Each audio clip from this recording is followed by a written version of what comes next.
সচিব রাজধানীর ঐতিহ্যবাহী হাজারীবাগ গরুর হাট প্রাঙ্গণে এখানে আমরা হাট ঘুরে দেখেছি।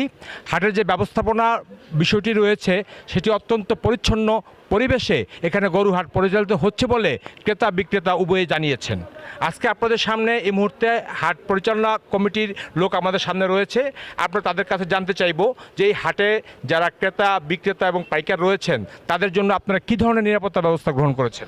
আমাদের পাইকার ভাইদের জন্য আমরা খাওয়া দাওয়ার ব্যবস্থা করেছি এবং আমরা পর্যাপ্ত পরিমাণ সিসিটিভি ক্যামেরার ব্যবস্থা করেছি প্রত্যেকটি মোড়ে ইন আউটে।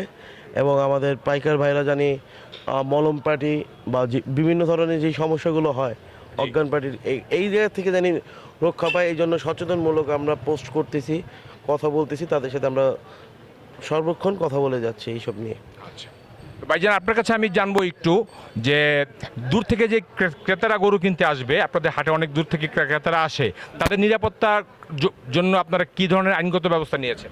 জি, আমাদের হাজারীবাগ হাট 2024-এর আমাদের ইজারাদার মোহাম্মদ আবুল আসাদ ভাই, তো উনি এই হাট স্মার্ট একটা হাট রূপান্তর করার জন্য যতটুক প্রয়োজন সর্বোচ্চ চেষ্টা উনি করেছে। এর মধ্যে আমাদের ঢাকা দক্ষিণ ডিএমপির পুলিশের আমাদের সবসময় কন্ট্রোল রুমে এখানে পুলিশ সবসময় পর্যাপ্ত পরিমাণ আমাদের প্রশাসনিক আছে।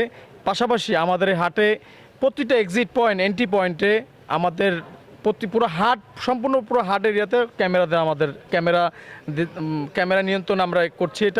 আমাদের এটা পুলিশ থেকে পুলিশও আমাদের এটার সাথে আছে এবং আমরাও সরাসরি মানে এটাকে আমরা মনিটরিং করছি আর কি। আমাদের হাটে মানে কোনো ধরনের মানে যে এটা মানে বিশৃঙ্খলা থেকে এড়ানোর জন্য আমরা যথেষ্ট পরিমাণ আমরা ব্যবস্থা নিয়েছি যাতে ক্রেতা বিক্রেতা উভয় সেফটি মেনটেন থাকে।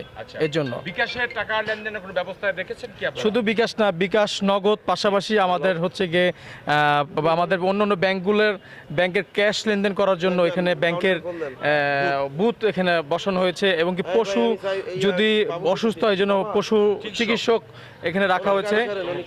আমাদের হাটে আমাদের 2টা পিক পয়েন্ট আছে, যদি কেউ হাটে মানে কেউ আসে হারায়ও যায় এই জন্য আমাদের পিক পয়েন্ট করা আছে। ওইখানে দেখলে একটা যে মানুষ জানে এত বড় হাট এরিয়াতে মানে হারাইতে পারে, তো আসলে ওই পিক পয়েন্টে আসলে মানুষ নিরাপত্তা যে বোধ করে মানে ওইখান থেকে মানুষ একটা পিক পয়েন্ট বসানো হয়েছে।